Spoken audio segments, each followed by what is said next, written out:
If the government says I should wear a mask in order to protect myself, I have to have trust in the government. That trust was totally lacking. And mask wearing became politicized. They should be moderating this content in a more effective way. The problem is that they're just doing a lousy job.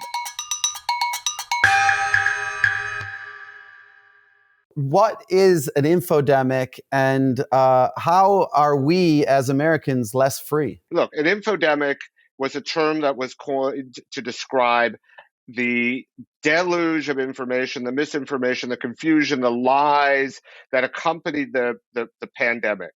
And the basic idea of an infodemic is that governments are exploiting this opportunity, this moment of confusion, to undermine and sabotage public understanding in ways that advance their own political agenda.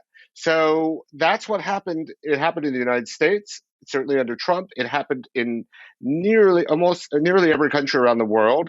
And, the way in which it makes us less free is a little bit more, is sometimes a little bit counterintuitive. In the book, we talk about positive and negative liberty. And a lot of people think of freedom in terms of negative liberty. That's like the freedom from government constraint, the fact that, we had to wear masks or stay home. Those were curbs on our freedom. But we also talk about positive liberty, and that's the ability that people have to participate in the political process in ways that allow them to hold their governments accountable. And when you are subsumed in lies and half-truths, and if you are misled, then your ability to participate in the democratic process is compromised. And that's the way in which so many people around the world, their freedom was compromised. It wasn't only about mask wearing. It's about the ability that citizens have to have the information they need to fully participate politically. In what ways did the Trump administration or the U.S. government confuse what's happening? There are many ways, but one of the things is to sow confusion. I mean, you want people to take measures to protect their health and the health of the people around them during a pandemic. You cannot compel people to do things, especially in the United States, for very long. Therefore, you need to co-opt them. You need to nudge them in their behaviors. And for that, you need trust. If the government says I should wear a mask in order to protect myself, I have to have trust in the government. That trust was totally lacking. And mask wearing became politicized because we couldn't get, at the beginning of the pandemic, you'll remember how confusing it was. We couldn't get real information on which to base informed decisions. And Trump and those in the administration capitalized on this and just sowed confusion. And we had a politicization of a public health crisis, which left us all sicker. The figures tell the story. Look how many Americans have died and how many of those deaths were needless. How did the media play a role in this? Were they also complicit to kind of sowing confusion? Well, the media, especially the national media, many of them tried to do a decent job at reporting. But if you don't have access to the right experts and you're not getting accurate information from the government, the media is left to work it out on its own. You remember that press conference where Deborah Birx, the advisor there, is sitting, saying nothing, while Trump is telling us that we maybe have bleach and sunlight? I mean, we had to make sense of that. So the sense-making institutions, whether it's the CDC, whether it's the media, whatever it is, weren't working properly. And it sowed confusion, and it allowed for the politicization of basically a public health crisis. And we paid the price. Another way to think about it, and the way that we sort of describe it in the book, is we profile this former police officer who now teaches at a university in Arizona named Charles Loftus, and describe his process. He's a Trump supporter, and he, got COVID and took an anti-malarial drug, about how he tries to kind of navigate within this media environment.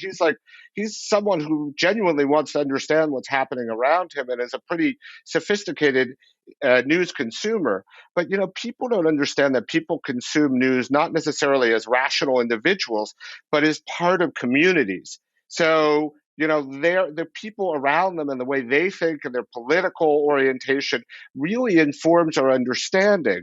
So what politicians did, and notably Trump, but not just Trump, certainly, and not just in this country, was recognizing the way in which people consume information and how it reflects their political beliefs, exploited that with these lies and created a kind of self-reinforcing information environment in which whole groups of people were completely alienated and disconnected from the kind of science and from the experts.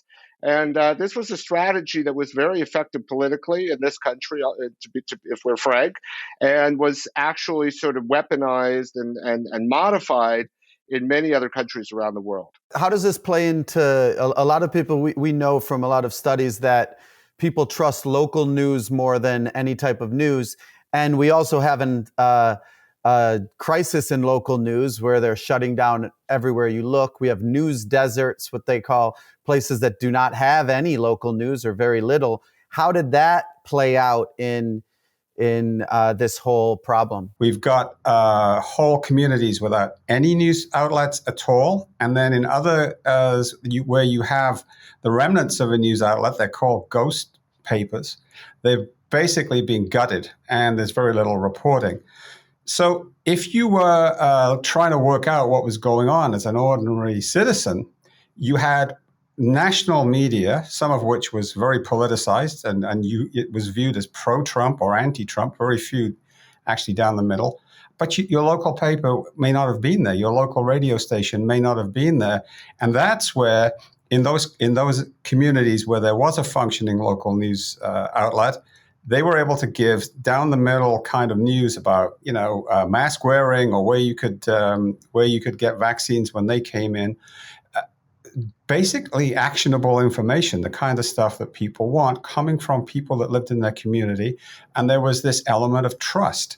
Because in the end, what we show in the book is that without trust, you cannot effectively handle a pandemic. And local news organizations build that trust over years because the reporters come from the community where the readers are. You're all in that together. And this pandemic showed up exactly what is happening. We look at those. We tell the story of a newspaper just across the border in Tijuana, Mexico, which did do really great reporting, which went against the official narrative of how bad the pandemic was and how many people were dying. They sent people to the morgue to count bodies. They sent people out into the streets to build a counter-narrative to the official one. In many thousands of U.S. communities, that kind of work just isn't being done, and people end up doing their own research. How many people became expert virologists thanks to Google during this pandemic? If you're in this space, you recognize that these are private companies and they're not constrained by the First Amendment. We don't actually want the government in there, dictating what the platforms can and can't, how they have to moderate their content.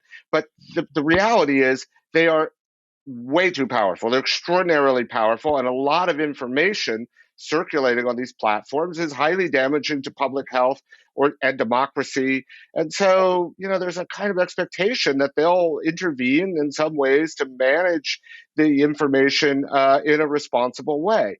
The problem is that the platforms are completely reactive.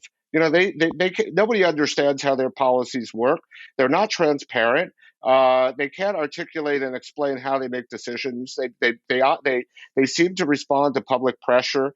One day they have one framework, another day they have another. They are inconsistent in their application of human rights principles. They have different standards from one country to another. It's all a big mess. So, I mean, the feeling that people have that the platforms, are moderating content, I think in terms of, what they should, their sort of responsibility that they have, they should be moderating this content in a more effective way. The problem is that they're just doing a lousy job, and this really, had an impact during the pandemic. I mean, you're in an interesting place right now as big advocates for freedom of the press and freedom of speech, and sort of saying we should suppress some views. I don't think we're saying that. I think what we're saying is that platforms have a social obligation to act in a responsible manner because they're powerful, but we're not saying specifically, this is exactly how they should do it. But I think that's really our argument.